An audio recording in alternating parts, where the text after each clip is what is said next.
Can I open this conference by very warmly welcoming you all to this EMDR Europe conference.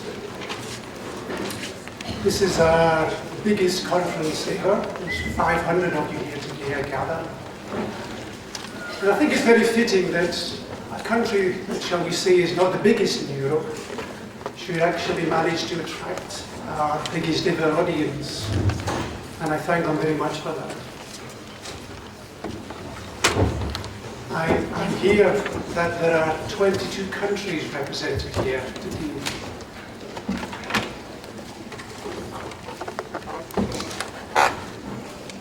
EMDR Europe now has 18 member countries, of which 15 are full members. And in order to be a full member, a country has to establish a democratic, professional organisation open to all trained EMDR practitioners. And I especially welcome two new members who come into that category. That's Finland and Spain. So unlike a certain other European-wide organisation you may have heard about recently, we welcome new members with open arms.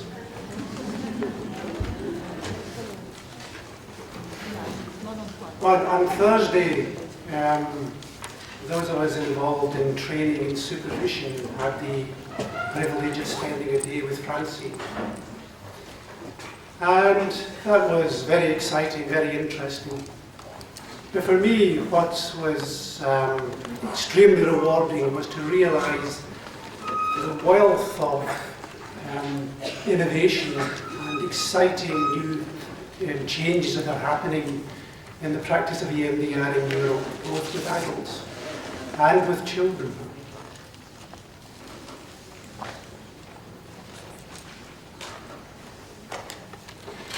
I heard there has been a very big increase in the number of people who are becoming accredited practitioners and accredited consultants. And this is good news indeed, because it's essential for the development of high professional standards in the practice of EMDR, that we have as many consultants and supervisors as possible, and as many people as possible going through the accreditation process. We also have some new trainers come on the scene this year, and it's our aim that eventually, we hope, that every country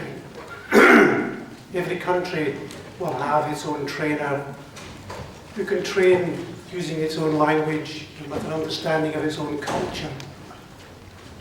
And I know that's an aim that we share with Francine. It was also good to hear that EMDR is now beginning to be established in universities in Europe. Also, there has been, in the last year, there's been a significant increase in the amount of research being carried out. And the EMDR Europe Committee has established a research committee, and we even provide a small fund to help develop EMDR research in Europe.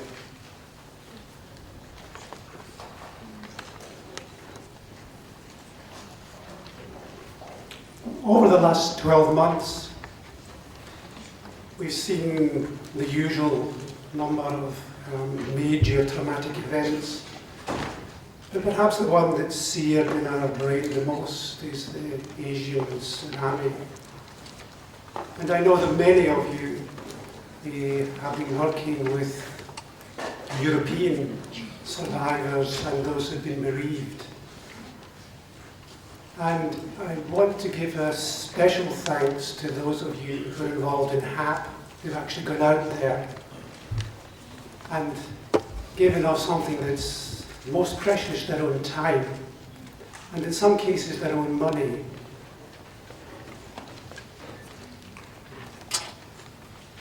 And I also, I hope the people in HAP are especially proud that they've completed a 3-year major project in China. And I'm very pleased to welcome the delegation here from China. I'm very pleased to see them.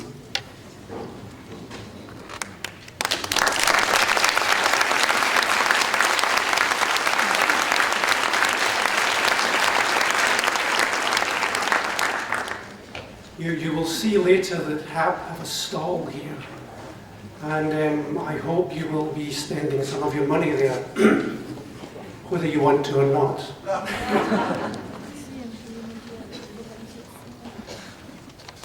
A couple of significant events in the last year. In the UK, there is the National Institute of Clinical Excellence, which is an advisory body for the government and the health service, has made very significant recommendations, giving guidelines about the treatment of PTSD. And it now requires that anyone who is diagnosed with PTSD must be treated. And there are only 2 methods recommended. One of them is EMDR. And if you want to know what the other one is, you can see me privately afterwards.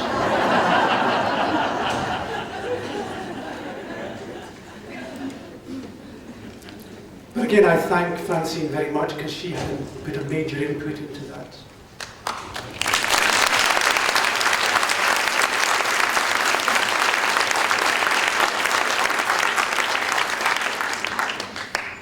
We've also seen the phenomenal growth in popularity of David Schreiber's book.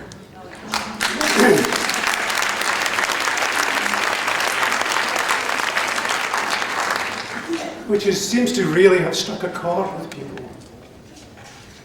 And it's now been translated into many European languages.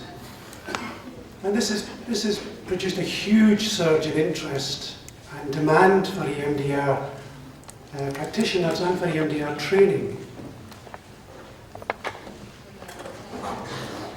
But with this huge demand, if you mix in a little bit of the greedier side of human nature, it's perhaps not surprising to hear that there has been quite an increase in people who are prepared to exploit the name of EMDR. And I know this is a major concern to many of the national organisations. We have people who are setting themselves up as EMDR practitioners with no training. But even worse than that, we have people who are doing EMDR trainings who haven't even undertaken the basic EMDR training. And I hear many tales of this happening throughout Europe, and it appears to be increasing. I think, but the most interesting one I heard of was a young woman psychologist who told me she was first introduced to EMDR when she went to a psychic fair. I don't know if that translates well, a psychic fair. Do you understand that? Yeah? She went to a psychic fair where there were a lot of New Age and the extreme end of therapy and growth treatment methods. And there she saw a stall with EMDR on it, and a little man behind the stall. And he was offering 10 minutes of EMDR treatment for 10 euros.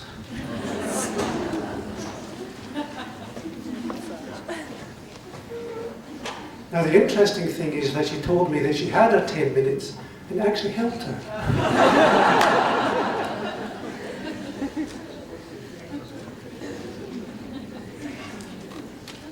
But of course there's a serious side to this, because we know if you do eye movements for 10 minutes with someone, something will happen. And this can be very confusing to the public, because of course this is not EMDR, this is not the therapeutic approach of EMDR. It's just what happens when you move your eyes. The committee will be looking into ways of possibly tackling this issue even more. But it's going to be an ongoing and growing problem. But the main solution lies with the national organisations. Because you're the ones who are in touch with your local community. You're the ones who are most able to inform your local community. And the key people in your community who need to know that you represent the quality and the high professional standards that EMDR treatment requires to be done properly.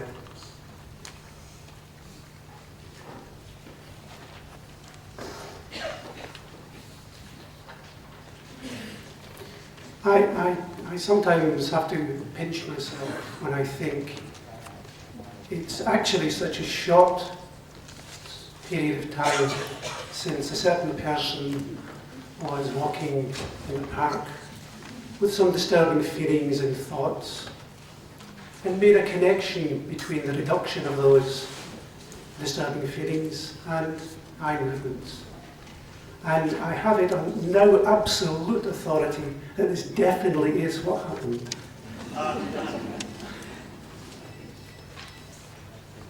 But it seems such a short space of time to now, when we're looking at one of the most important developments in psychotherapy the world has seen,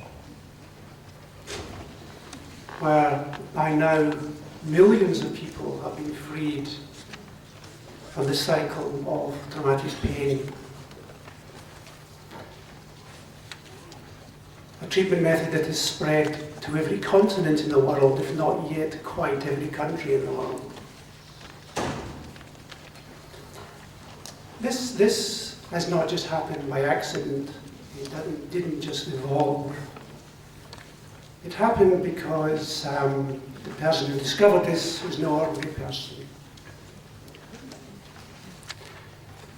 She didn't just have the brilliance of mind to recognize what was happening, but she had the foresight to see the importance of having her discovery validated. She had the vision to see the global possibilities of what she had discovered. She had the dedication and determination to take that vision forward. And she had the courage to withstand sometimes vicious attacks from those who were threatened by the new. So Francine, because of us, because of you that we are here today. And it's because of you the world is and will continue to be a better place. And you've given a gift that will outlive us. And for that we thank you very much indeed. And we are very honoured.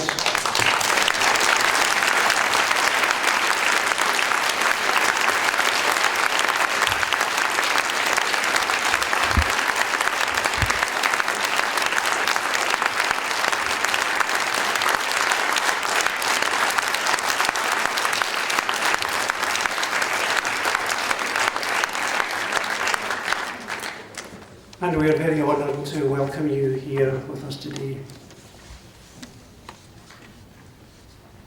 Thank you so much.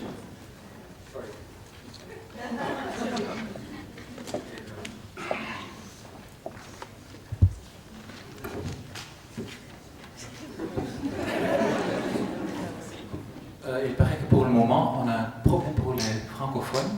On va essayer de trouver un canal pour vous fournir la traduction en français.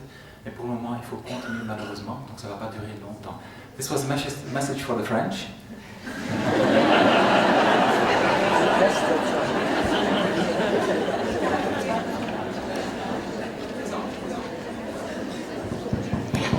Okay, and then if I just can, just also very shortly, can I? Just to say, now the French will be nicely, le français va être traduit de façon agréable maintenant sur le canal 5. For the one who want to hear the French, on channel 5, please. Thank you. So I'm very sorry for Richard that more people will hear me than they could hear him. But anyway, good morning. So my name is Philip Cornel. I'm the president of Belgium Institute for Psychotraumatology, EMDR. And I welcome you all to the 6th EMDR Europe conference here in Brussels. I'm glad you could find our little country, which is more than Brussels, but not many people know. So before introducing Dr. Shapiro, I have to be the nuisance, I have to be the annoying guy, telling you some organizational stuff. As you can see, the conference will be videotaped. That is why I asked people not to videotape this conference, because all speakers that will speak in this conference almost all authorized us to take these images, this is a movie, and to sell it for the humanitarian assistance program. So everything that is won by this taping and buying, of course, it goes directly to the humanitarian assistance program. That is one thing. And then, as you can see at the entrance, I hope you saw it, the conference will be held under the wakeful eye of Einstein. So when my wife, who's the maker of the quilt, by the way, and also the conference coordinator, conceptualized the quilt last year, we did not know that 2005, because she conceptualized it in 2004, that this would be the Einstein year. And as I wrote in my foreword, this is a very happy coincidence, but perhaps it is no coincidence, as you could see. And I hope people could understand that the original formula of E is mc squared actually has something to do with EMDR. Contrary to what is written in the program book, the quilt will be sold to the highest bidder. We managed to merchandise the image, and we will sell things with carrying the image of Einstein in the HAB booth in the building, the block F building, which is outside to your right, to your left, excuse me, to your left. It's very important, outside to your left. There will be the coffee breaks. So at 11, we will have a coffee break there. Anneke, my wife, will donate a piece of art, and then on Sunday noon, the highest bidder will get it personally from my wife, and she asked me if she could give some kisses, and I allowed her. Another important thing I have to tell you, please hold on to your badges. They are the most valuable thing during this conference. They are more important than your identity card.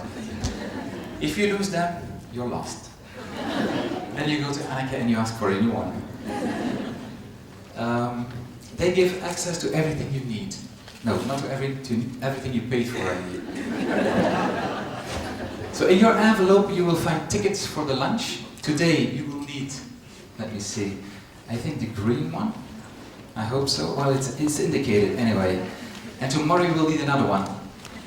Tonight, for the people who signed up for the dinner, the party, they will need the yellow one, of that I'm sure. And it carries the address. It is not here at the university. It will be in the center of Brussels in the Tulip Boulevard Hotel.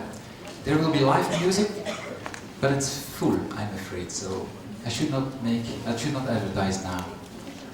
It starts at 8, and you should be there at 8 because it's a buffet, which means that if you're too late, you will be too late again. And then one last thing, please put your mobile phones, shut them off. You can let them vibrate bilaterally if you have to. Please don't let them make any sounds. And then I'm very proud and honored to introduce you. I will read this because I prepared it very carefully, if I can. I will introduce you to the lady who changed the lives of so many patients worldwide. Through our words, but even more, through our hands and through our fingers. Right? I'm introducing you to a lady with a vision, a lady with a mission. And I remember when I was a small child, I wondered what heaven on earth would be like. I don't know about you. And of course, in my mind, people would have no poverty. And yes, I could even be rich. Why not? And people would not fight, they would live in peace. And you know, this was long before my child mind could understand the slogan, make love, not war. I also imagined there would be no more suffering and the world would be as one, as the Beatles used to sing in that period of time. Well, I believe I'm not unique, and perhaps Francine, being a child, also dreamt about the world without suffering. Luckily, she likes being outside and taking walks in parks. And she was given the gift of discovering a way to alleviate the pain and the hurt people were carrying around all through the world. She found a way to let people overcome their past, and even more, to get them into contact with their true selves, and to let them grow and thrive and have blossoming lives. Realizing all the implications and the potential healing effects of what she had discovered must have given her at least an adrenaline shot, which seems to last until now.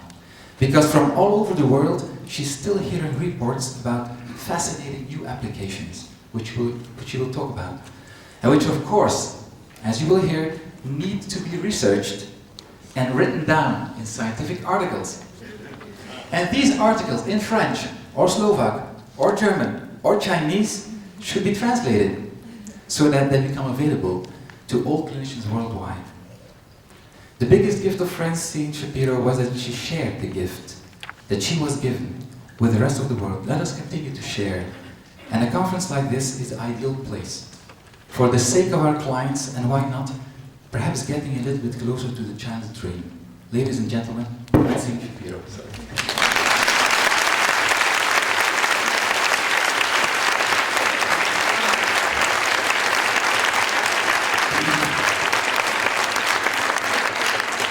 Thank you so much. It's wonderful to hear. It's wonderful to see you all here. I may have started it, but it would have gone nowhere without you. The fact that you heard it, it resonated for you, you use it, and you continue to use it under the guidance of EMDR Europe and EMDR International Association. It's the standards, it's the practice to make sure that each client is protected, that each clinician is protected.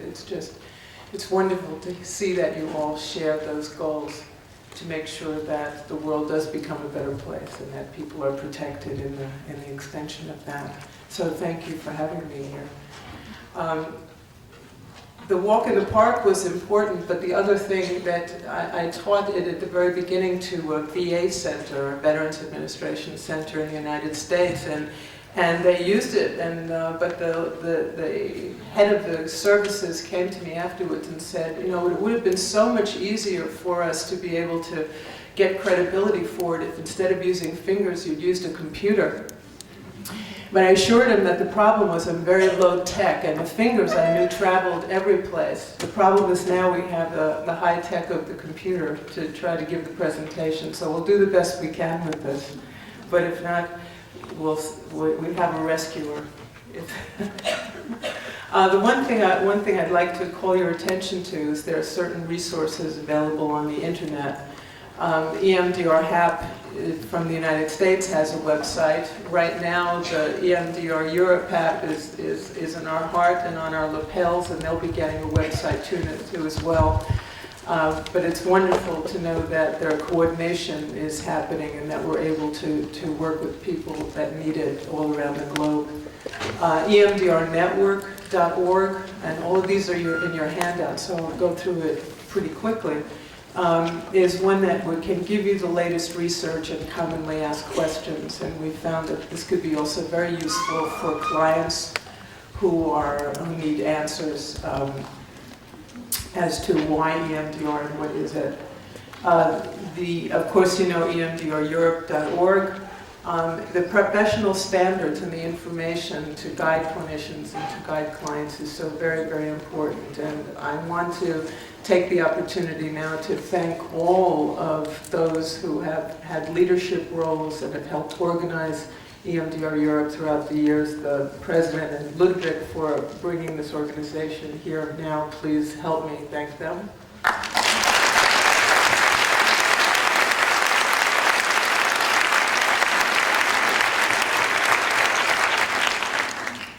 And the last website, of course, the attacks that we've heard about sometimes continue, sometimes die off, but this is a good article on that Perkins Center website to dispel old information that we might have. There also is in the handout references. It's always asked at this point, why does EMDR work? And I wish I was here to give you some great new revelation about why it works, but I'm sorry, we don't have it yet. But there's a wonderful article by Stickgold, which is referenced in one of the many handouts that you were given from me. that gives an estimation of the neurobiology, and that what's happening with the eye movement is it's linking into the same processes that occur during dream sleep.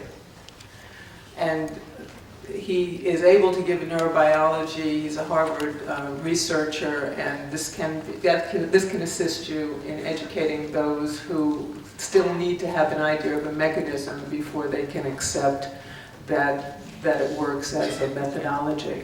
Also, Chrisman et al. is on your list. And they have done research, comparative research with the eye movement that supports the notion that it is REM sleep. They found that using eye movements in a certain way caused a greater access to information, to different memories. It also would be useful to read the article because they compared eye movements that were tracking movements and eye movements that are called saccades. Now, the walk in the park that I took originally and noticed my own eyes moving, it was a very rapid movement, and those are called saccadic eye movement. It's the rapid eye movement that also occurs in dream sleep. Now, when we transferred it to using the fingers or other ways of following with our eyes, what happens is that if you go slowly, you're doing tracking eye movement. If you go rapidly, you're doing saccadic movements. And so they found that with the saccadic movements, you had more of the access of the other memories. So this is one of the reasons that we taught that when you're working with the client, you should be having them follow your fingers as rapidly as they can most comfortably go, If they can't go very rapidly, then certainly you slow down, but the idea is to try to have it as rapidly as possible. And the beauty of doing the research is not just to prove that something works, but it's also to assist in guiding us what we need to change in clinical practice or what we need to reinforce in clinical practice. The other list that we have there are only a portion of the different practice guidelines that have now said that EMDR is effective, which include the CREST, the variety of guidelines throughout Europe, the NICE guidelines that recently came out, which were very well named since the outcome was nice. It's nice that they have that name. And also the American Psychiatric Association placed EMDR in the highest level. So this can help allow MDs, psychiatrists throughout the globe to begin looking at it more with greater interest. Now this is not working. Let's see. You have to move your hand. Move your hand. Okay. So, when we talk about information processing, and the title of the talk is Adaptive Information Processing and its implications. When we talk about information processing, what we're really saying is learning. That what we have within all of us is an internal system that's geared to take new information that comes in, perceptions that we have of experiences in the present, and to link it into memory networks that already exist, allowing the information to be connected in ways that allows learning to take place, the guidance to take place. And so anytime we're talking about information processing, we're talking about learning. And anytime we're talking about information, we're talking about the perceptions of the world. As the perceptions of the world come in, they're processed to a certain degree, they're stored in memory, and it's the same perceptual information that is stored. So when we talk about a problem that exists for an individual, it is because the perceptions of the event have been stored in a way that are not helpful. They're not dysfunctional. They are dysfunctional. Learning has not appropriately taken place. So with this information processing system, we say that when the information is appropriately processed, when the information processing system has done its job, then what's useful is learned, and it's incorporated with appropriate emotion. And what's useless, the negative self-perception, the negative physical sensations, the negative affects, all of these are able to be discarded. It's as if you will, a digestion process. What is useful is brought in, what's useless is able to be let go.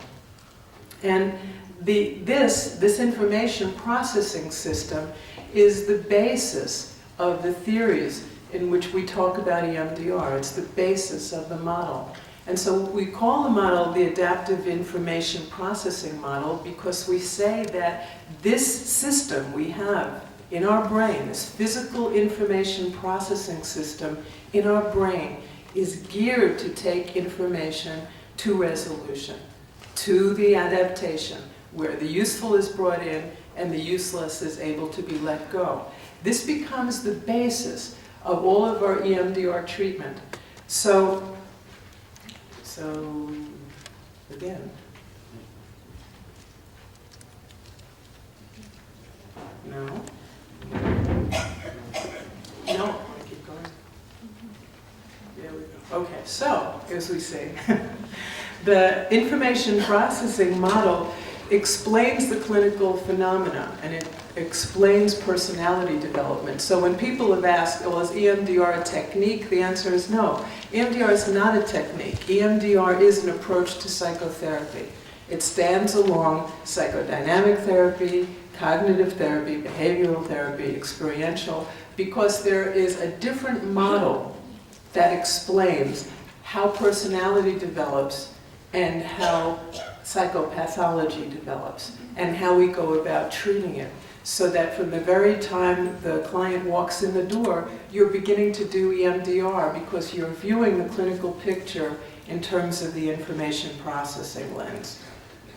It predicts positive treatment outcomes. That's what a model is. So we would say, by an understanding of how the information is stored, we could say, yes, EMDR could be useful in this pathology, and it would not be useful in this. And so the notion of the information processing would say that if the problem is based on earlier experiences, EMDR is it will be helpful, because the problem is caused by the experiences now stored in memory inappropriately. And what we want to do is stimulate the information processing system in a way that is going to allow it to be taken to resolution and is going to allow the learning to take place. It guides the case conceptualization and the procedures. When you use the processing is based upon when you know you can access the information correctly, and what information are you accessing, and when are you stimulating the processing system, and what do you target in sequence. And that's the importance of the processing model in terms of the guidance. The physical information processing system means that it is inherent within all of us, and the belief is that it's always adaptive. Now, there certainly are going to be examples such as with certain types of traumatic brain injury, certain types of conditions where perhaps the information processing will not function. One story from many years ago was a client who had been started working with EMDR and had gotten very anxious, and they couldn't get rid of the anxiety and had to be hospitalized. That was the only one that we'd heard of. It turned out his history was of 25 years of daily methamphetamine abuse. So we could say perhaps we would have a dysfunctional information processing system. But this is an anomaly, this is an exception. In most instances, we're viewing that the information processing system is adaptive, and that means the information will move in a positive direction. And that it also, as we'll talk about later, will inform how we as clinicians view the client and what position, what role we put ourselves in as that information processing moves along. We're saying that memories are stored in associative networks. And so one of the ways we use to guide us is with an image of a memory network, which we say looks like this. That here we have the target, and as we're processing, it's going to be linking to other associated memories. And that we want to make sure that we have processed the memories fully in order to give the client the most comprehensive growth. But because memories are also stored associatively, it tells us that what happens in the present to make a person disturbed is not the cause, it's the symptom. Whatever is happening in the present is linking up to the memory networks of the past. And it is disturbance from the past that's arising. And so that's why we go to the past in order to have the processing take place. And we say that the basis of perception and response and attitudes and self-concept and personalities and symptoms, all of this, the basis of this are the memory networks. The experiences that we have had in the past, and as they are currently stored, when something in the present happens, links in, it emerges, and it colors the lenses in which we see the present. If the memories have been stored in a healthy way, then we see the present appropriately. We're guided in a way that we can easily deal with what happens in the present. If the memories of the past are dysfunctionally stored, it has the old fears inherent within it. It has the shame that might be there. It has the negative sense of self that's there. And so whatever happens in the present links into this memory network, and those affects of shame and disturbance arise, and we act that way. And we see the world in that way. If we have fear arise internally, we see the world in a fearful way. And we act in a way that allows us to get feedback, you see. So what we need to do with all of our clients in identifying what the problems are in the present is then to identify, where did this come from? Where are these affects coming from? Where is this negative sense of self coming from? It's not the negative affect in the present that's the problem, it's the stored memory that's the problem. Because if we process that, then it transmutes. It moves. What is useful is brought in, what is useless is able to be let go. You've seen so often that flowering in your clients, yes? As the memories change, something terrible that happened before that let them feel that they were shameful or fearful or not in control or not good enough or worthless, as they process it, at the end, they can look at the event and they say, I'm strong and resilient, right? What was terrible at the beginning has become something of a source of strength.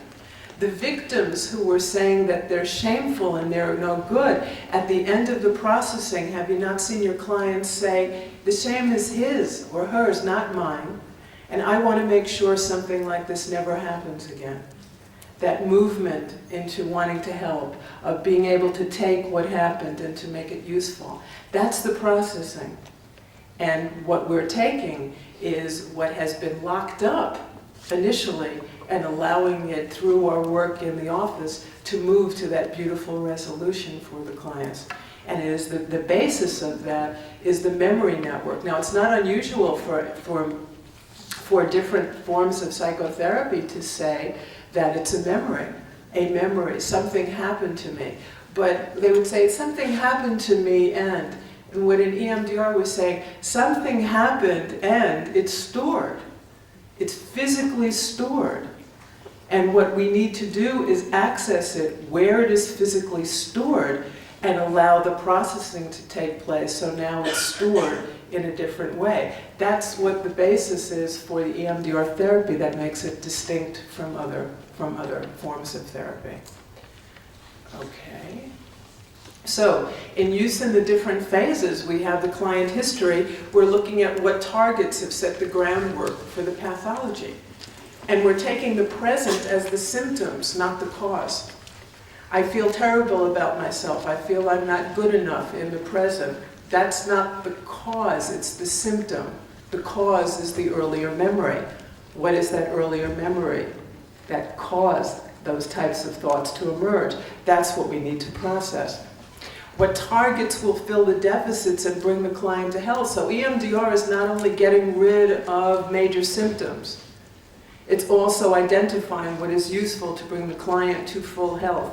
So if we're looking at a client who went through an accident or a disaster as an adult, we know that processing that one target is going to be able to bring them back to health. But the client who was traumatized in childhood, processing that is not sufficient because the child may not have learned what was necessary. If the developmental windows closed before they were able to make the appropriate connections and social interactions because they were so traumatized they couldn't take in the appropriate information.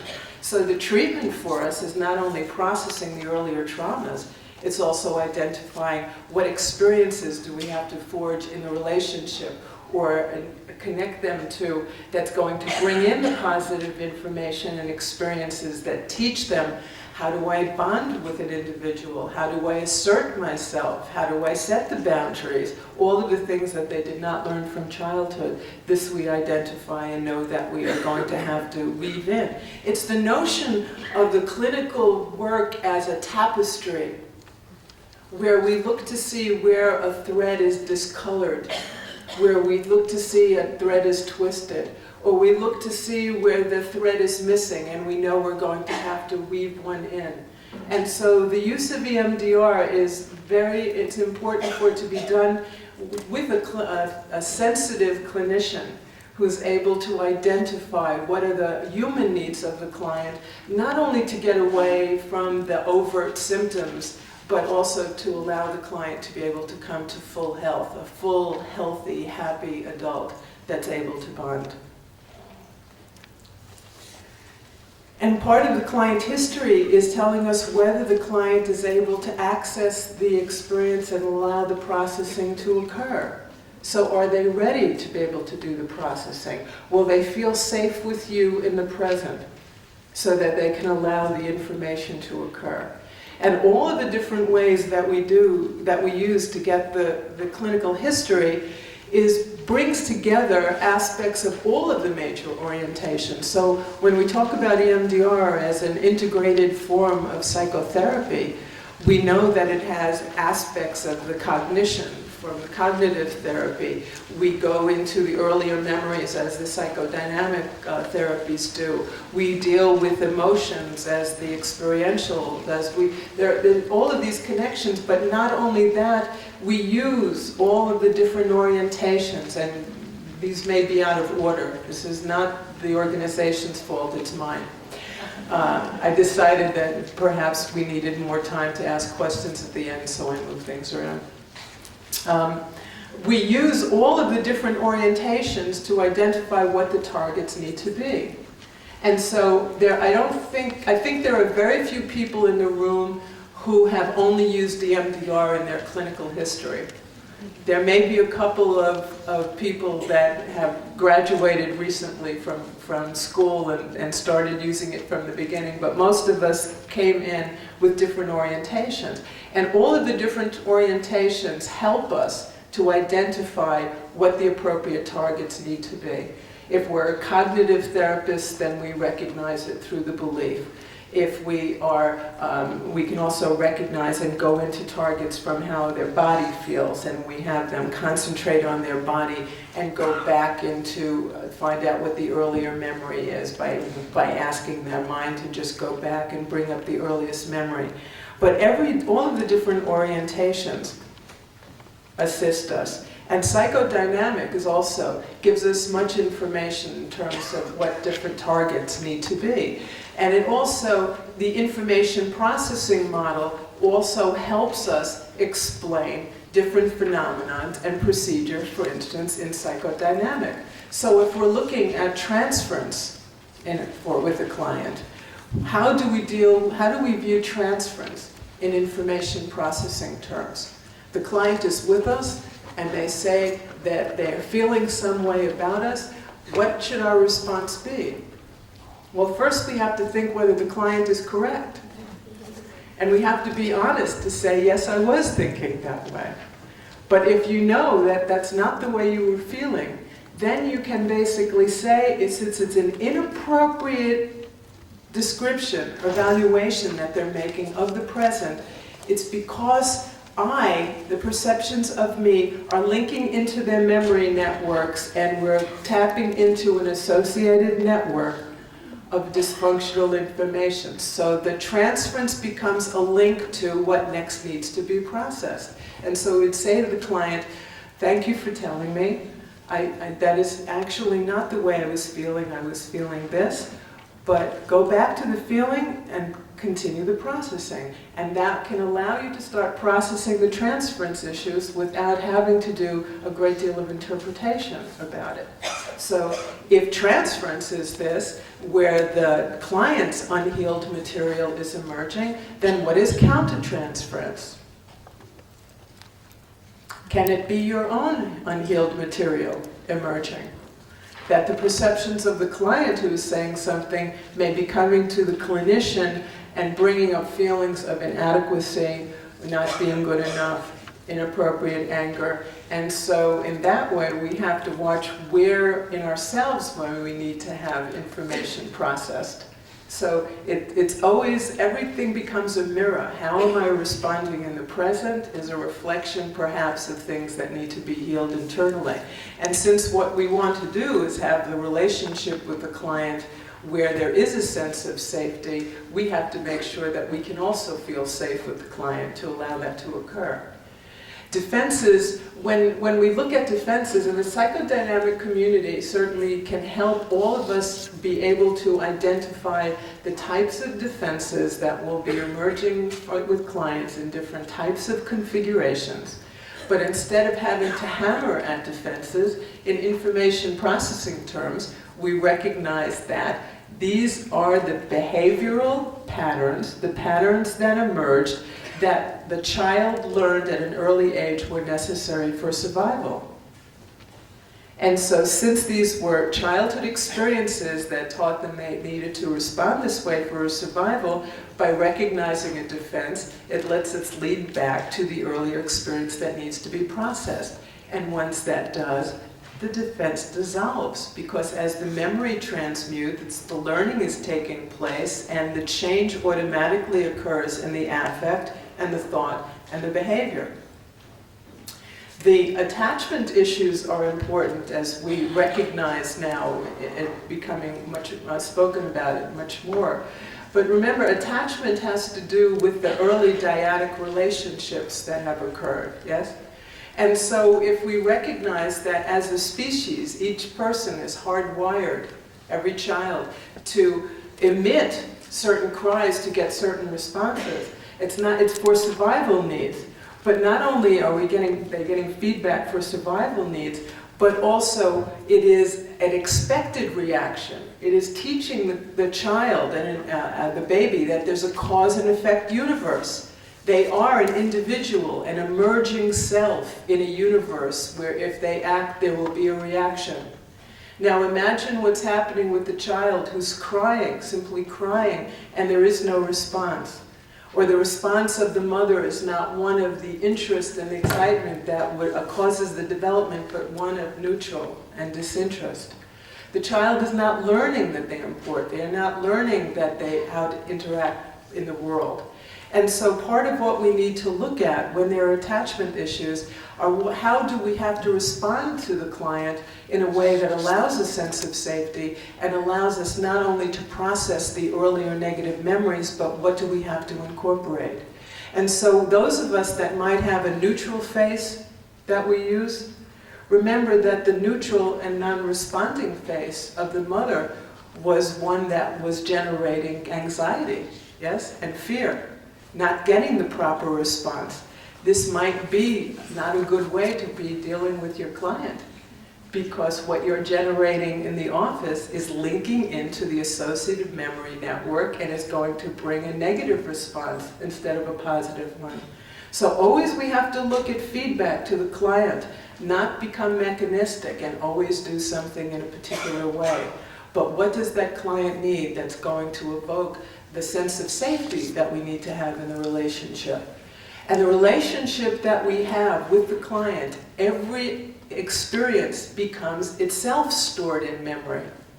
And once it's stored in memory, it then can be brought up in order to give the client and enhance the greater sense of self. So the positive experiences that we have in the relationship are ones that can be brought up for resources. It is the accessibility of these positive affects that are going to allow the processing to take place. Because processing means that we access the information that's dysfunctionally stored, start the information processing system, and it moves, as it moves, it connects to the information that's more adaptive. Is there more adaptive information there? For extremely debilitated clients, where there was not a significant person to give positive relationships, that's where we need to be incorporating more resources. Now, this is a comparatively small group. For the others, we're bringing in positive experiences because it's been in their life. But when we have to forge these positive experiences, that's where our relationship comes in as well. Because each positive experience becomes a network that's able to link in. And also in the relationship, we're modeling for the client what is appropriate response. That they can be who they are and we won't run away, and we'll be able to talk to them in a way that teaches them what they didn't learn in childhood. All of those things allow us to fill in the developmental deficits and the social deficits that might be there. And that's what we have from the psychodynamic community. What do we have from the behavioral community? Are measurements. It's one of the things we find very useful in the behavioral community. How do we know things are changing? And a simple way is simply to take a chart. So with any of the symptoms that our client has, if there are panic attacks, how many times do they have the panic attack and at what level, from 0 to 10? And we are able to follow in a baseline from the time we take the history. They're going home and watching their different reactions, and we're going to see over time, during the preparation phase, does it get better? What is it like after we've done accessing? What is it like when we start the treatment? And this lets us know if it's changing. And it also lets us know with follow-up if it's maintaining. Because I'm sorry to say we're all very fallible. What we need is to be able to have measurements that let us know that what we think we're saying is actually what is occurring. And the only way we can know that is by getting the follow-up over time. Because whatever it is that happens in the office is wonderful, but the client goes out into the real world and another experiences come and tap into those memory networks, and we need to make sure that they're stable over time. So by synthesizing all of the different things in psychotherapy, it lets us make sure we're giving the best treatment to the client. The preparation allows us to access memories that will contain the disturbing affect, that they're able to do it and be able to be stable. They must be able to let whatever happens happen. And they have to be able to be stable enough to know that processing will continue between sessions and have techniques to be able to deal with it. You see, the use of the different safe place is to get rid of the fear of the fear. When we are doing processing, we're accessing the information the way it's currently stored. And so fear is part of the information. That's what needs to be processed. Shame, anger may be part of it. That needs to be processed. But we need to make sure they are not afraid of their own experience. And that's what the preparation phase is for. So they know they can get rid of the disturbance if they need to, means they're not afraid of the fear. And most clients can do this with a safe place or one or two other different techniques that you may teach.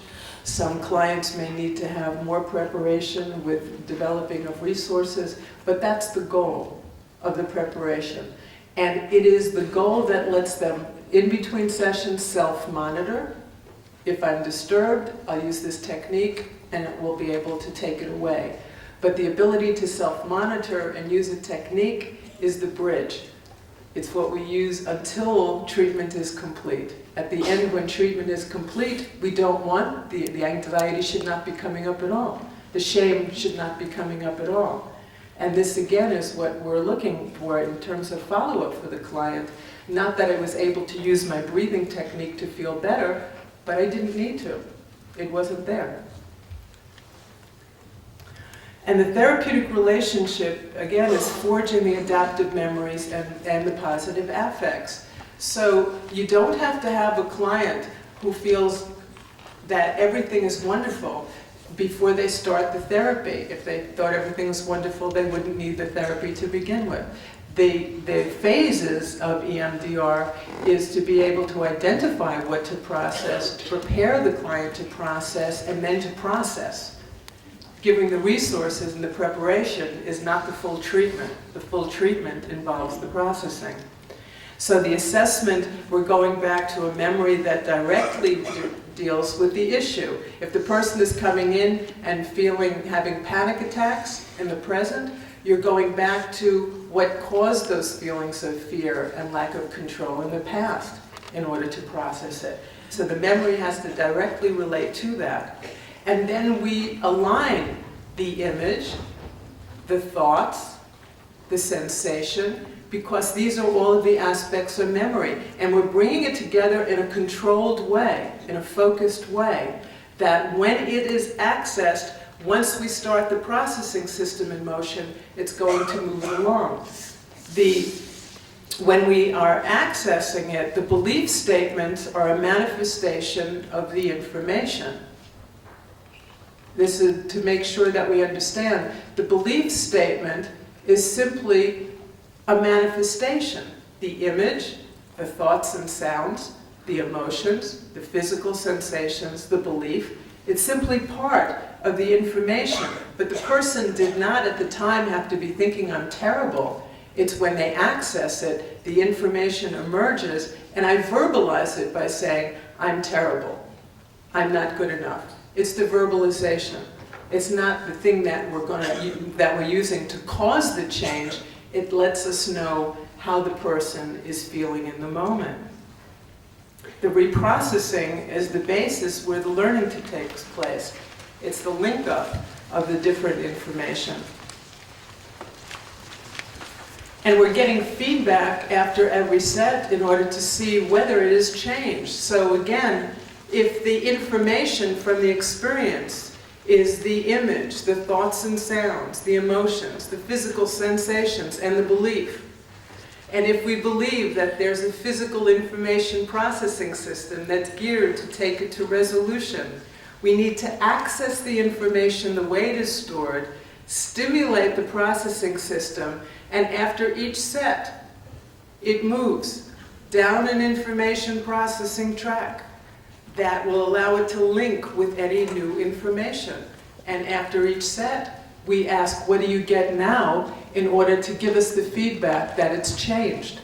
And we don't have to force the client to tell us any particular thing, because if they say the image has changed, we know it's all changed. The thoughts have changed, it is moved. The sensation has changed, it is moved. And that allows the clinician to stay out of the way. We don't have to ask them to give us long descriptions of things, because it's the movement down the track that's most important. The transmutation of the trait, of the characteristic that the person had, of I'm not good enough, and responding in the world that I'm not good enough, or I'm a failure and responding in the world that I'm a failure, or I'm not lovable and responding in the world that I'm a failure. These are traits that the person has. It is based on these earlier experiences, and it is the movement, the change, the processing that allows the trait to shift. It is not a change of state. It's important for us as therapists to recognize when something is a change of trait and a change of state. When we do preparation work and teach a client a safe place technique, we are teaching them to change the state. We're teaching them to change themselves from a state of fear into one of calm. It doesn't change the underlying reason that the fear came up. It simply lets them feel better in the present. When we're using an extended safe place or using a resource to teach, to give a courage, we're teaching them to change state from fear into courage. When we're teaching them a breathing technique, we're teaching again to change a state from high arousal to lower arousal, but it's not changing the cause of the affect. The cause of the affect is the dysfunctional memory. It is the processing that's going to allow the trait to change. So we have to be very careful to make sure that since we access the information the way it's stored, we allow it to transmute without deliberately making it do anything, to shift it into something else. Because if we have, we've stopped the processing. Remember the notion of channels? To go down the different channels and bring it back, go down the different channels and take it back. If we've lowered arousal, we've closed channels. When we have had people very early come into EMDR who had been taught in cognitive behavior therapy to use breathing techniques to calm themselves. And as we were processing, they would feel themselves getting aroused and they'd start using the breathing techniques. The processing stops.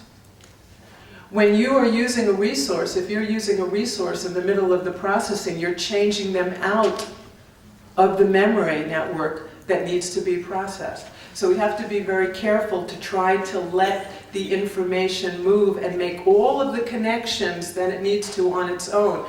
How many of you have found when you're working with your clients that at the beginning of the therapy session, you had a sense of what was causing it and where it was going to go and how it was going to end up, and you just had a sense that you knew what was going to happen? How many of you found yourself surprised at the end that it went someplace completely different? We have to respect that because it's their memory network. They're making the connections that they need. And if we say to them, oh, change to this because we think it's better, you may be taking them completely away from where they need to go. So it's extremely important to let them go, let whatever happens happen, unless it's blocked. Unless it's blocked. And if it's blocked, which I was premature on, you have to make sure that you go back to the target and make sure that you've dealt with everything and understood it. If it's blocked, you can do something different, but you have to make sure that you go back and make sure that, again, that it's undistorted. The notion is it must be undistorted. So when we work for block processing, a cognitive interweave is a word that I labeled it just because the clinician has to say something. You're making a cognitive connection. But you could be telling the client to move in a different way, to imagine something, to think something, to respond in something. But we try to mimic spontaneous processing.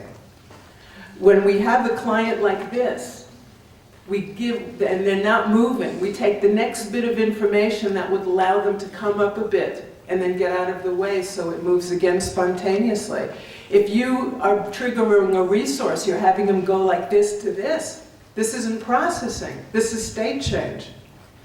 So when we have those sequences of responsibility, safety, choices, it's looking at the next bit of information to weave in because it hasn't gone to the next network it needed to. We're doing our best guess to bring in the next network that might be useful and then get out of the way again to let the appropriate processing occur. We have to remember, again, we're fallible. We do not know the connections that the client needs to have.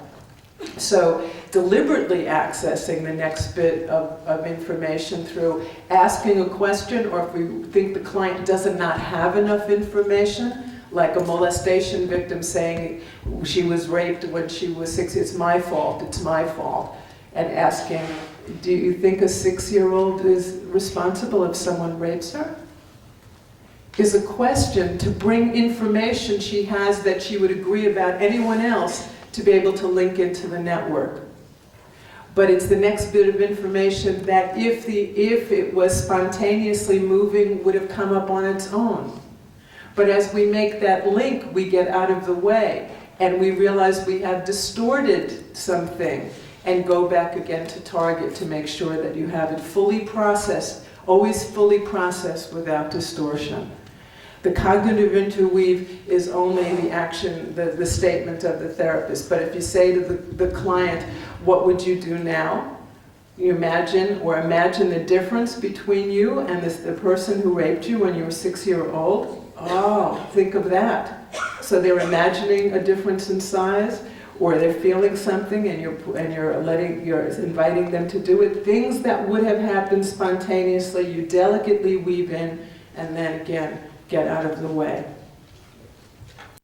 The processing can have occurred during REM state, new connections being made during the week, a new perspective might have emerged that we need to process. And the next time we have to make sure is before we terminate with the client, because more integration will have occurred before they're ready to leave. And we want to make sure before they actually finish therapy, you go back and make sure that, again, the treatment is still stable, and that there's no new perspectives that need to be addressed. So always remembering, going back to the networks, the associations, every new experience is now going to link in. And as it links in, it can link into those memories, and new aspects or distortions that may need to be processed occur. So we always look at the client as getting new feedback, and new things are being stimulated. What are they? And is it ready to be finishing therapy? Not all relevant channels are going to be accessed in each session. We're going to do what the client is able to do in that session, but more channels are liable to emerge. And new experiences they're going to stimulate. So if the client has processed memories that allow them to feel really good about themselves, and they start using, doing new behaviors in the world, new feedback is going to be given, and maybe there'll be a sense, oh, I can't be too successful, people won't like me. It never came up before because they were never so successful. But now you know that you have to process that. So new information may need to be integrated also to allow completely successful functioning, because the client who has not been taught how to assert themselves, or boundaries, or different types of social connections, are going to have to be given that information with you. And so the feedback is, what new information are they going to have optimal functioning? The difference in terms of what we're looking at in processing is not only, again, getting rid of overt symptoms. Here's an example of a study that was done that compared EMDR to a form of CBT in the loss of a loved one. And EMDR was superior in getting rid of the symptoms, the overt symptoms, but in addition, the amount of positive recall that the client had about the loss of the loved one was significantly greater.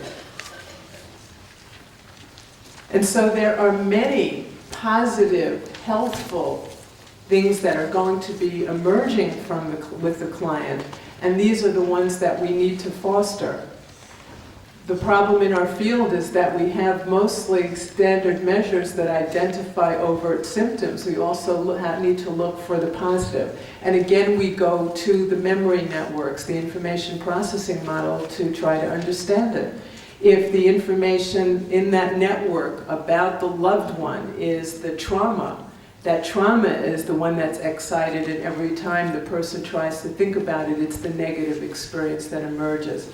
In the processing of it and the assimilation of that memory, then the positive ones are able to emerge. And being able to think positively of a lost loved one and feel the joy of the time that we had together is a wonderful attribute for the individual to have.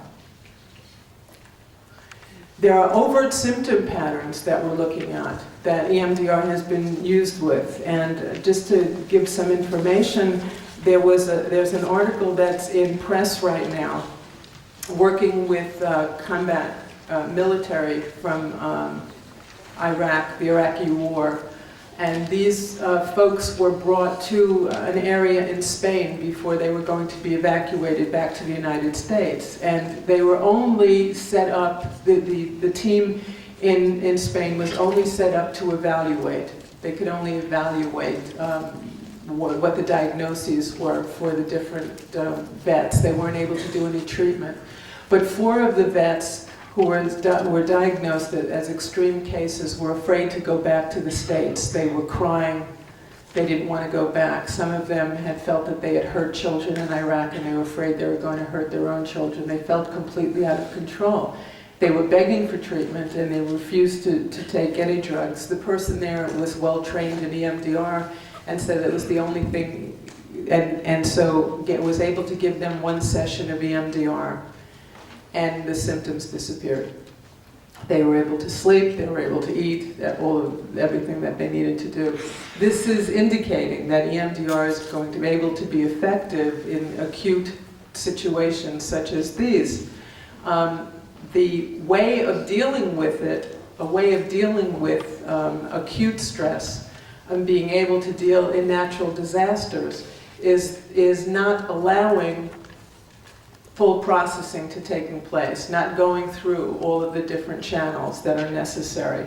And this is also a helpful way of being able to work with clients you have who are multiply traumatized, and when you ask them what do you get now, they give you another experience of being traumatized and then another experience of being traumatized, and so you're getting many of them without getting to a resolution. One thing that you're able to do is to acknowledge that the information came up, acknowledge the new experience, perhaps write it down for later, and then ask them to go back to target. So instead of continuing down the channels of the new experiences, you can go again back to target. And this can be very useful after natural disasters when you only have a short period of time, or you have combat situations where you only have a short period of time. So consider that as one option. But again, you're making a distinction between needing to get rid of an overt symptom pattern and being able to do the comprehensive treatment. The comprehensive treatment is going to be all of the different channels that you need to go through. That's going to help in more characterological change, but rapid desensitization you can be able to do by just continuing to go back. Acute PTSD. Now, Isabel Fernandez and her group has an article was published in 2004 in working with the Milan disaster where the plane went into the skyscraper near the children during the school. They were able to treat 236 children in a 2-day period by working with the group protocol in the classroom. The article is listed in your resource list to take a look at. It has to do with the same protocol used throughout Latin America with children in groups. That is concentrating on the picture, making a quadrant and having the child draw the picture and give a suds level and do self-stimulation with the butterfly hug or the tapping. And this has also been used with adults as well. So it's ways of being able to intervene on large scale. This is also something that's being implemented with tsunami victims as well, being able to facilitate it in that way. Panic disorder, also now in press with Isabel and Fernandez and Ferretti. In panic disorder cases, again, we go back to the notion of the memory networks, just using the standard phobia protocol that you have. You do the preparation so the client knows they don't have to be afraid of the fear, and then go in and work with the earliest memories driving the affects, the earliest times that they had the feeling of being not in control, and the earliest times that they had of the panic attacks and proceeding through in that way. These are circumscribed treatments that may be given for the symptom pattern and also can be continued on to do the rest of the characterological issues, because if a person has had panic attacks from a very young age, it's not sufficient to simply get through the panic attack symptoms, but also to look at what deficits and lack of connections have been made. So the use of the research that we have is not only to be able to prove that EMDR works, it's also to be able to guide us into the amount of time that something can take or should take to be able to relieve a configuration. So with simple PTSD, simple one trauma problem PTSD, the research says between 1 to 3 sessions for processing that memory. So you shouldn't be disturbed if you can't get down to a 0 in 1 session, because it could go to 3. And you shouldn't be disturbed if it takes more, because if 84% take or 90% take 3, then 10% are going to take longer. But if as a clinician every single simple PTSD client you have is taking 15 sessions, you need to take a look at maybe you're doing something wrong. So the research needs to be guiding us in that way. Multiple chronic PTSD with combat veterans, after 12 sessions, they no longer had PTSD. But again, that's the PTSD cluster. What about all of these years that they have felt not good enough, not connected, all the anger issues, the disrupted relationships? How do we bring them back on track in order to have healthful relationships? That's not going to be 12 sessions, that's going to be more. And then borderline personality disorder. There's an article in press which you were given as a handout as an example.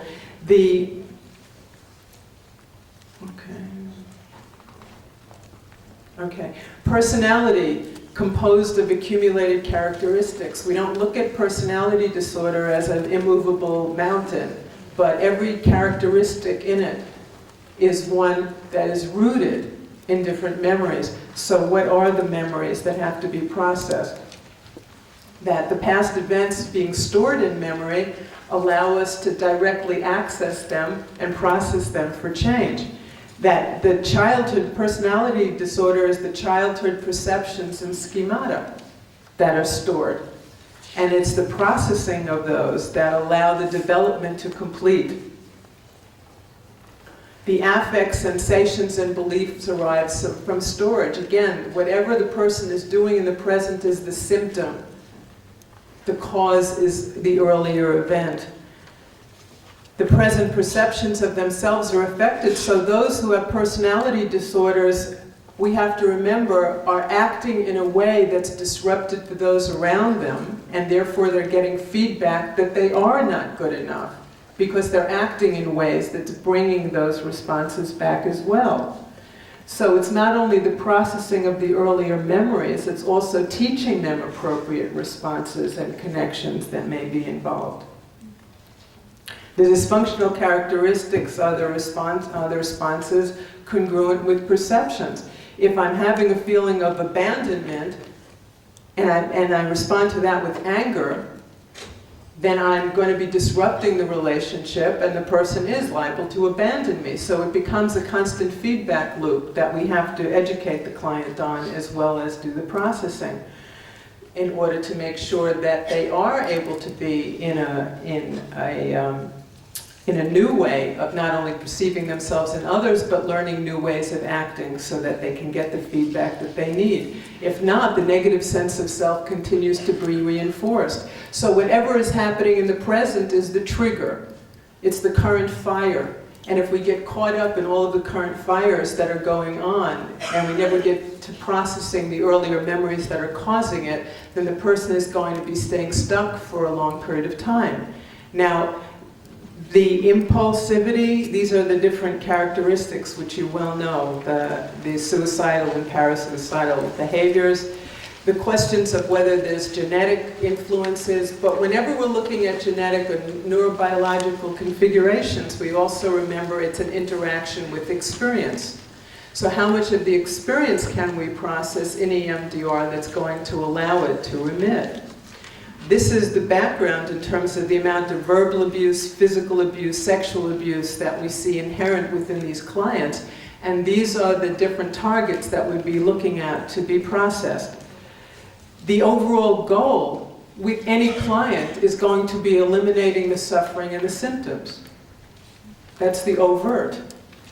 But we need to evolve a healthy adult with the ability to self-soothe, feel a full range of emotion, maintain a sense of self and awareness, and to be an integral member of a larger society that are able to interact and bond appropriately, able to set boundaries, empathize, and contribute.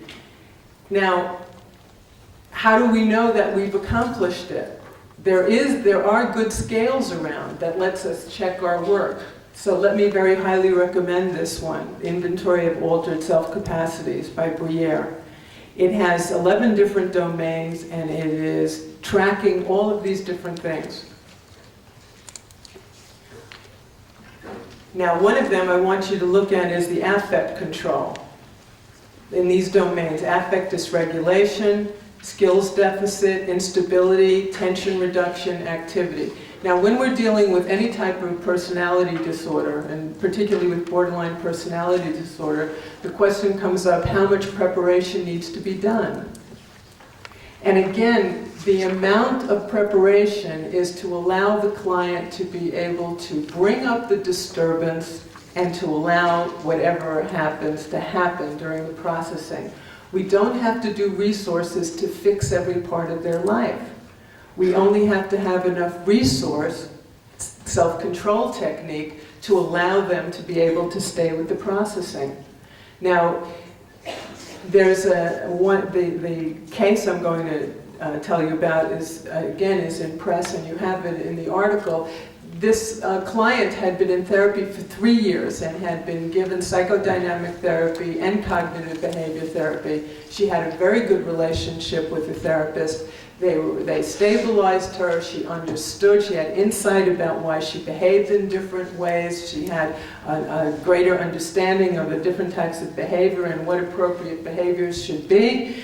And then she came in about 2 years after the therapy saying to the client, the clinician, I understand it, I have insight and I can't stop it, I'm still doing it. And I'm ruining my marriage, and I don't know what to do. Now, happily, by this time, the therapist had learned EMDR. And so he said, I have this new approach, perhaps we will use it. And she taught her simply the self-control technique of the safe place. Now, they already had a relationship. There was that sense of connection. The safe place was sufficient to allow the client the sense of safety. They gave the inventory, and you can see that this is the pre-test. Everything was high. You see this, the line is the subclinical line. Anything under 70 is subclinical. It's not clinical anymore. It's in the normal range. Everything above is the clinical range. You can see when they started, including all of the scales on the affect, it's at the top of the scale. They went through 20 processing sessions that included the abandonment. Mother had given her away as a child because she wanted to concentrate on her dancing in Las Vegas. She bonded with her foster parents, and then the mother came back and pulled her away. There was a whole court situation where she's pulled away from the loving foster parents. She was molested by brother, molested by cousin. There was a whole wide range of things that occurred. So clearly, multiple trauma and top of the scale, 20 processing sessions through the different experiences, and at the end of the 20 sessions, she was down below subclinical. This was with one self-control technique, the safe place. Now, borderline personality is a wide spectrum. You're going to have much more severe where you need to do more resources. But in certain instances, all you need is enough to be able to allow them to process. And there was the follow-up, she continued to get better. So now the interactions that she's having with people are ones that are also letting her know that she is okay, and all of these are down. So the change in affect regulation, you see, does not have to be handled by techniques to teach it. Remember, the amount of disturbance that they're having to fight against is being caused by the memories that are pushing up. And so by giving them one technique that allows the processing to take place, all of these negative affects that are pushing them are no longer there, and so it's able to resolve. So you always have to discriminate between how much of it are fires that are caused internally, and how much do you have to teach to just let them in processing, let whatever happens happen. The three-pronged approach is what targets do we need to process, the past, what memories set the foundation, what situations trigger the disturbance, and future templates for appropriate future action. But we always start with the past because, again, the present is just the trigger. The present is not the cause. The cause is the earlier event. So when is the first time you remember it, or moving back to the earlier event, concentrating on your body and going back in the sensation, or using a timeline. You have a client come in and you take What did you hear happen to you when you were born? What did you hear in the first year? Any major traumas in the second year? And then you go through and they list the different events that they might have had of disturbance all the way into the present. And then you can move through them in that way. So there are a variety of ways of finding the protocol. Now, here we have an example of soldier, statesman, author, patriot, but still a disappointment to his mother. Now, we hear many things about attachment, about the difficulties that arise from the person when there's a difficulty attached. We have to remember it doesn't happen in a vacuum. The bonding is not taking place because the parent cannot bond. Let's say the mother is not able to bond. Well, it turns out the research has indicated that if there is a loss within 2 years of the birth, it will make the woman have greater difficulty bonding with the child. So you would be looking in intake. What you usually have is that the child is brought in because of disruptive behavior and conduct disorders. Think about what is causing the attachment issues in the mother, because if we treat the child and there's no one to bond to, we're not doing the service. We need to always look at the systems issue. How is the parent in this situation? So if we're looking at what divorces, what deaths might have occurred, we're looking at symptoms with the child of somatic issues, disruptive issues, social isolation, the family assessment. We have to make sure we process the parental issues. And it also incorporate positive templates. So there's an article that by Madrid et al. That is now in press that identified with the mother what the earlier events were. Now they can be, besides the losses, they can be difficult pregnancies. They can be physical separations at birth. Any number of things that then the mother does not have the feeling. They say, I don't know, I'm trying to be a good mother, I'm trying to do the best I can, but they simply can't connect.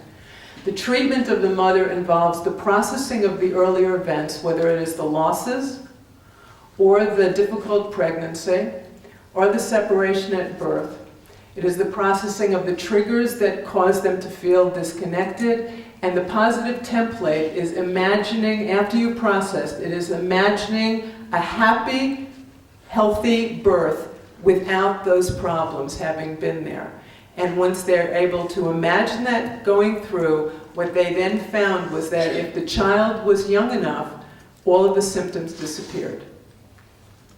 If the child is not young enough, you need to do separate therapy on the child to allow that, because the child is also often taking on the responsibility for having caused the difficulty for the mother, and also taking on the pain of the mother. So it's processing the disturbance that they have in relation to that, and then moving into a positive, yeah. When is the child young enough? They're looking at about 4 years old. They're seeing that the change occurs then. And what they've also found beautifully is that it also relates to childhood asthma.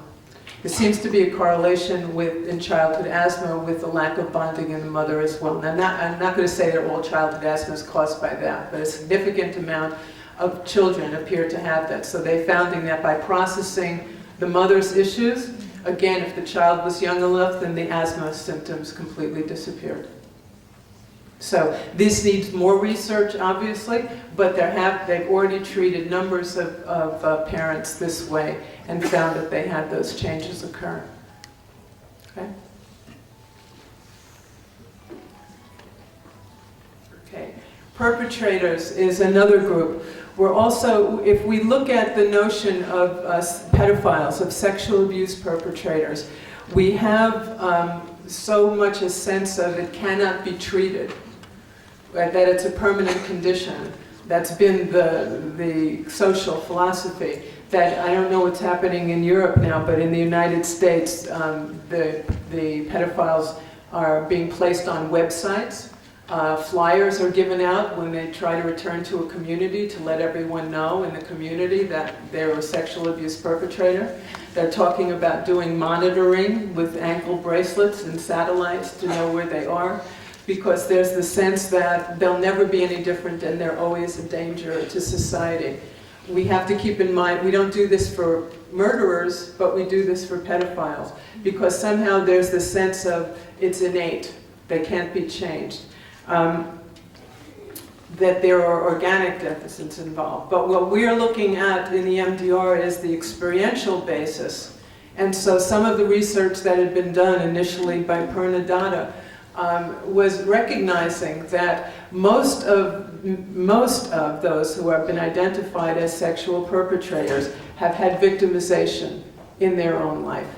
And it is this victimization that now, at this later time, causes these feelings and these reenactments to occur and the sexual arousal to occur when involved in witnessing children the same age as when they were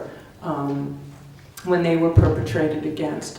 Processing the earlier memory, when it has been tested, has indicated that there was an increase in empathy towards their own victim. Those who were in programs, if their victimization was targeted and processed, it increased the empathy towards their own victim. Another article that has just been submitted for publication also indicated that on a scale of justifying, because many perpetrators will say, yes, I did it, but she seduced me, or he was provocative. And it was that, and they found that after the processing of the victimization, the justification dropped. Now, thinking of why this would happen, we know that the victim, if someone is a sexual abuse victim, they take on, it's my fault. I did it, right? It's my responsibility. And that's why in the EMDR processing we see that the child victim goes to, it's not my fault, it's his fault, or it's her fault. Well, think about it. If the victimization is unhealed, then where is the perpetrator going to put the responsibility? If the perpetrator took on the responsibility as the victim, as the adult, when they're victimizing, the responsibility will also be placed with the victim. We found that processing the earlier memory, the justification scale dropped. They were no longer able to put the responsibility on the victim since they recognized it was theirs. And beautifully, using the plethysmograph to measure the amount of arousal to children that were the age when they were victimized, when they had a high arousal before EMDR treatment, after EMDR treatment, there was no arousal. The arousal was gone. Again, we're looking at the arousal being the stored sensation. The same as with phantom limb pain. When we're dealing with phantom limb pain, it is not the nerve damage, it is not the permanent condition of pain, but rather it's the stored somatic memory of the pain. In this case as well, we're looking at the shift in the processing is causing the change so that the physical arousal no longer occurs. This needs much more research. I mean, we really need to be doing large-scale randomized studies before we're able to say 100%, but recognize the possibility here, because if we don't treat the perpetrators, we will always be treating the victims. And if we're able to treat the perpetrators, to be able to release them from what they are constantly fighting against and monitoring against, and allow them to reclaim their lives, not only their lives are saved, but so many others that could be victims. So any of you who are in a position to be able to continue doing some of the research, it would be really quite wonderful. It goes back to the notion of we started getting reports also in the treatment of autism, of being able to bring a greater cognitive development, that the information is there and the processing of the traumata is allowing communication to occur. If we only are trying to think of it in terms of information processing, if the part of the configuration of autism is, even if it's a genetic or whatever might be causing an oversensitivity to stimuli, and an inability to take in the stimuli and organize the stimuli, Can you imagine if there is traumata internally, that inability to deal with all of that internal stimuli that's coming up, then the processing of those trauma might allow the configuration to settle in so that those the communications can be made and the socialization can be made. Again, the information processing model becomes predictive of potential success for that which is experientially based. And so the challenge for all of us is to begin to separate between nature and nurture. There is a field that we are in that back in 1991, after the research on combat veterans found with exposure therapy, only 30% success rate and a 30% dropout rate, said chronic combat veterans cannot be treated. And in the United States, places were closed, psychological staffs were let go, and combat veterans were told, you cannot be healed, you can learn to live with it. And so we lost a whole generation of not only the combat veterans, but their wives and their children. It turned out they were not using the correct tool, because we know from studies that EMDR is able to treat chronic combat veterans. Now we have a medical field that says you cannot treat phantom limb pain, and yet we find, and you'll see in research here, yes it can if you reach the right tool. With perpetrators, it may be the same, that yes, they potentially can be, but we have to be able to try it, and not only try it, but to test it, and to do the research for it, because that is what is going to allow it to be accepted and used throughout the field, and guide us as to when something can be accomplished and not. So I really want to give thanks to EMDR Europe. The notion of having a committee that's doing and supporting research is really the future. If we can bring all of our clinical hearts to bear in the treatment and all of the rigors of science to bear in what we have to do, I think there's nothing that we can't accomplish as a group. We have 10 minutes left for questions.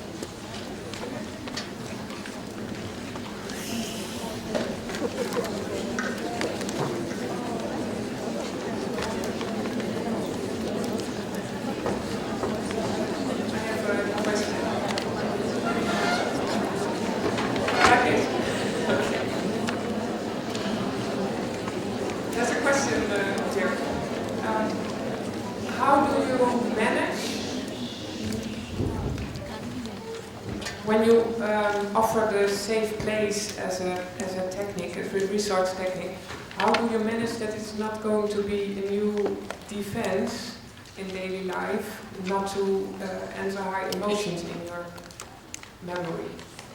Well, the purpose of the safe place is to be able to help the client become aware that they can have some self-mastery.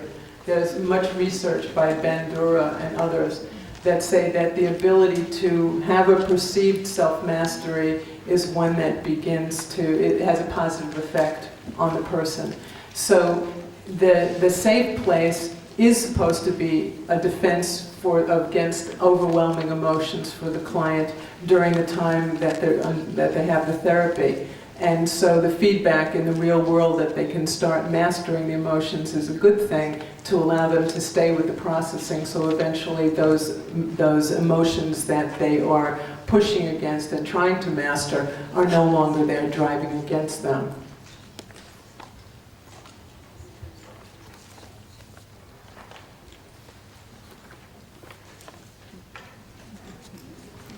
Fear.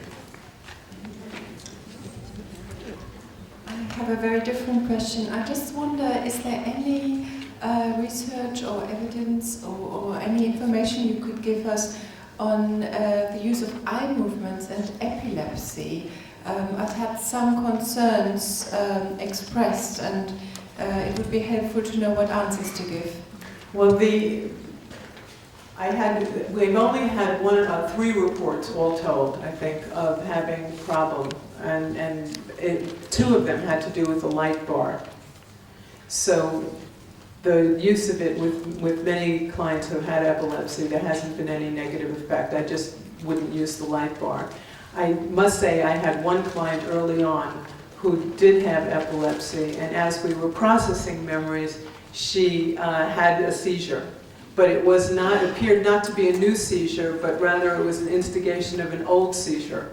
Because she had a roommate who also had epilepsy, and they used to take turns at night watching each other have seizures.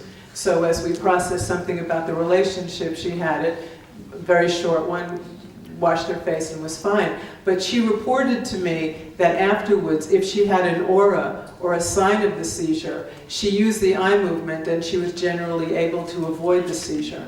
And so this area is also important for research because the research on the eye movement is indicating a de-arousal effect. And so the de-arousal effect might be something that would be useful for self-management ultimately.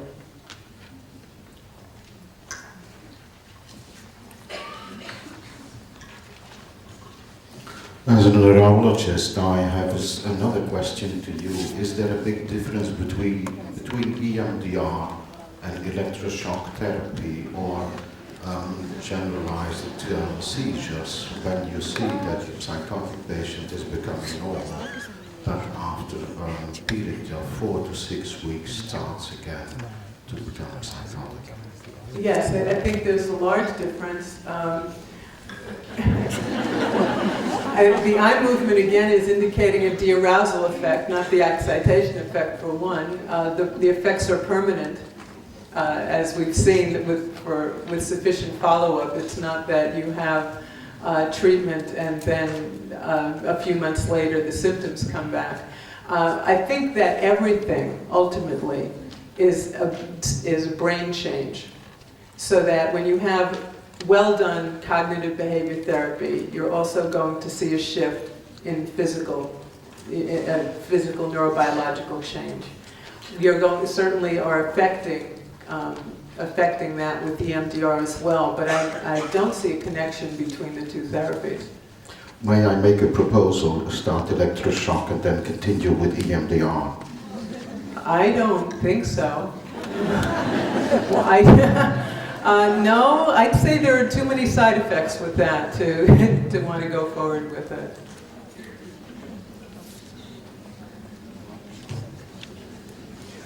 I would like to ask why you changed the definition of a complete session from 0 to 1 to 0, because as a European therapist I find it quite difficult to make my European clients answer 0, although what I have the impression the SATS level is neutral. They still will say 1 because they are critical and will never say 0 as an effect of the culture, I think so. Yes, that was actually one of the remarks that I found early on in working with someone who was European, and she said, what prevents it from going to 0? And she said, I'm European, we don't believe in extremes. Yes. And that's fine. So it would be a correct session if I had the results 1 and I have the feeling she's gone through, and then I could say fine. Yeah, I mean you have a sense of what the client is able to do and able to say. That doesn't become an issue. Yeah. Okay, thank you very much. Just say that if somebody wants, si vous voulez poser des questions en français, on traduira vos questions à Francine.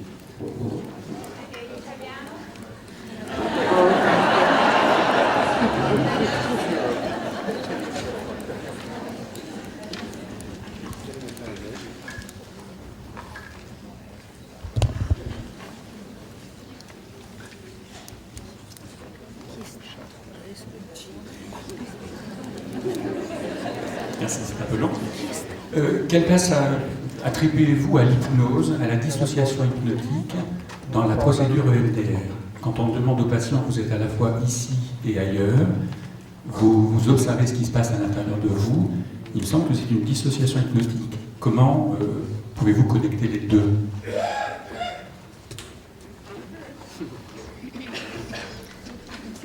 Yeah, I don't see it as a hypnotic dissociation. I see it as simply a way of being able to stay connected to the experience.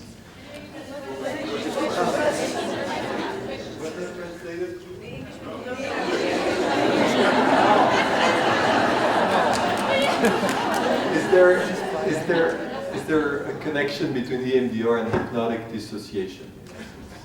Is there a role for hypnotic dissociation in what is happening in EMDR?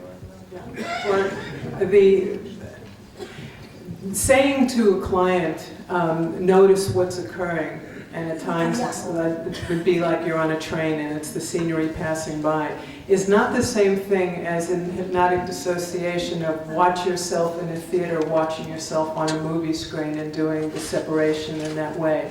The reason for allowing them to observe is to again allow to be doing it without the fear of the fear. And so we're simply saying, notice what's occurring, staying connected to the emotions. We don't see the persons in EMDR not having the emotions. We see them having the emotions and having the sensations, not being separated from them. So there's a different purpose to it. And I would very much try not to have them dissociated from the experience, but actually feeling the sensations or having the thoughts and being able to report the changes that occur are extremely important. So I don't see that connection. I'm haunted by the question of electroconvulsive shock. If there is currently a program going on where this is being used in order to deal with chronic depression, and it's already occurring, and the potential of EMDR being able to then move in and make the changes permanent, I think that would be great. If that was the question and I misunderstood it, I think that would be fine. And I'd certainly like to hear the reports of it, but I don't think that it is that EMDR is connected to electroconvulsive shock, but if it can help make the changes permanent, that would be, I would certainly like that. Also want to add, there is no evidence that electroconvulsive treatment helps with PTSD. But with chronic depression, if that was something, potentially a way of once they're out of it, then doing EMDR to make the changes permanent, I would applaud that. Anyone else? Oui, est-ce qu'il existe de la recherche par rapport aux effets de l'EMDR sur l'infertilité chez la femme sans cause organique apparente? Is there any research showing the benefit of EMDR on infertility in women for whom there is no obvious organic cause for the problem? Yes, in the book, the paperback book, EMDR, the Breakthrough Therapy book that I wrote with Forrest, there's a chapter in there of a woman who had been trying to have a baby. The question is about infertility, whether when they've been trying to have a baby for many years and was unable to. And she came into therapy to deal with her feelings about not being able to have a child. And in the history taking, it was identified that she had been molested when she was a child, but felt that she had totally come to peace with that and felt okay about that. But that she had been subsequently raped when she was at work, and her employer had insisted on her going to a therapist. And so she had gone to a psychiatrist, and the psychiatrist had heard that she was molested, and the psychiatrist looked at her in the eye and said, research proves that if you have been molested, you will molest your own children, and I suggest you never have any. Okay. Now, can you imagine the impact on a person? She was a very intelligent woman and then proceeded to do all sorts of research and could not find anything to corroborate it, and she had very strong feelings of anger against the psychiatrist. But you have to remember, what the head says is not what has been incorporated in through that stored memory. They processed the memory of the psychiatrist, which was the trauma, and processed that through, and 2 weeks later she became pregnant. And then, again, she subsequently was able to have a child without any problem. There have been numerous reports of that occurring. And again, it goes back to that issue of nature and nurture. There are certainly organic reasons for not being able to have a child, in which case EMDR would be used for the feelings about not being able to have a child and the sense of identity. For others, there are couples who are going around the world trying to find cures for infertility, which are psychogenic. And so the ability to potentially use EMDR to eliminate these psychogenic causes would be a tremendous boon. Again, what's necessary is the research. I just want to say one last word about that. The wonderful words that have been said about EMDR and what it has done and the millions of people that have been treated is certainly heartwarming and wonderful for all of us. But there are so many others that have not been able to be treated and that doors are closed. The field of our field the understanding of our field has now moved to the importance of research, of randomized controlled studies. And all of the wonderful work that you're doing in your office and all of the wonderful populations that you're treating can only have longevity if they're proved. Because I said that cognitive behavior therapy with combat veterans didn't work, it still was considered the treatment of choice. There are many studies out there, cognitive behavior therapy does many studies, and so because the studies exist, it may be considered a treatment of choice, even though there might be only 45% positively affected, even though there may be dropout, even though they say you cannot treat phantom limb pain or you cannot do these different things. Their programs become the treatment of choice because the studies have been done. The EMDR studies need to be done in order to show that it works, to make these treatments available around the world. I can't urge you strongly enough to remember that everything that you're doing as a clinician needs to go into research and can, if you only use some of these measures that we spoke of and collect the data, even one single case placed in the literature becomes the springboard for the research. It becomes the place to point to the client to say, here it is in a peer-reviewed journal to show that yes, there is hope for this population. So wherever EMDR goes in the world and in the future, I really need we need you to understand it is in your hands only that is going to make it live.